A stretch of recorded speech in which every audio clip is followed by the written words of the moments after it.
My name is James Dickenson. I've been a political reporter, editor, and columnist in the United States for the Washington Star and the Washington Post, and I'm here as an observer of your media and your upcoming elections.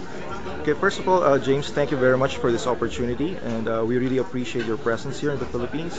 I was just wondering what your thoughts are on the impact of the internet on the presidential campaign in the US, considering that the frontrunners like Barack Obama and Hillary Clinton have been using websites to launch their candidacy.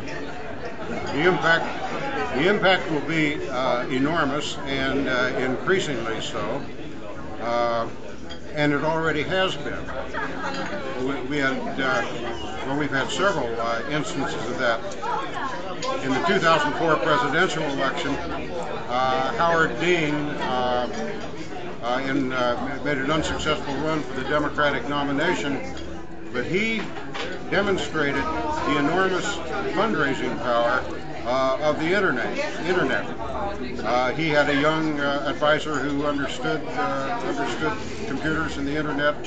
Howard Dean raised an enormous amount of money and demonstrated to everybody that you don't have to go through the old traditional sources of money.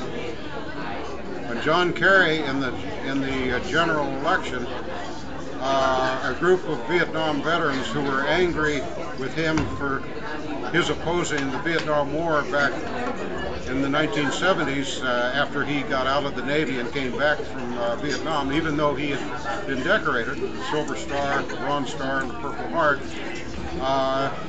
They trumped up charges against him that his medals were phony, that he was not telling the truth.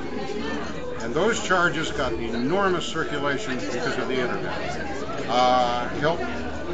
I don't know whether Kerry would have won if that hadn't happened, but they certainly, the internet had an enormous impact on his campaign.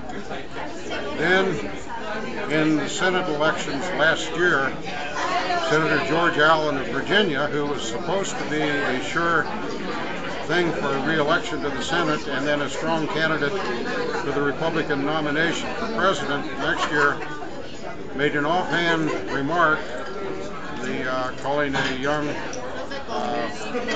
man in the audience who turned out to be Allen's opponent's supporter, a macaque, which was widely taken to be a racial slur. It was picked up by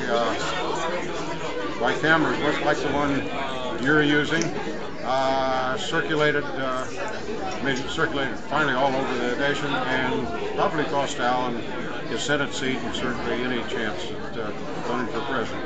So again, the answer is yes, enormous. Okay, thank you very much.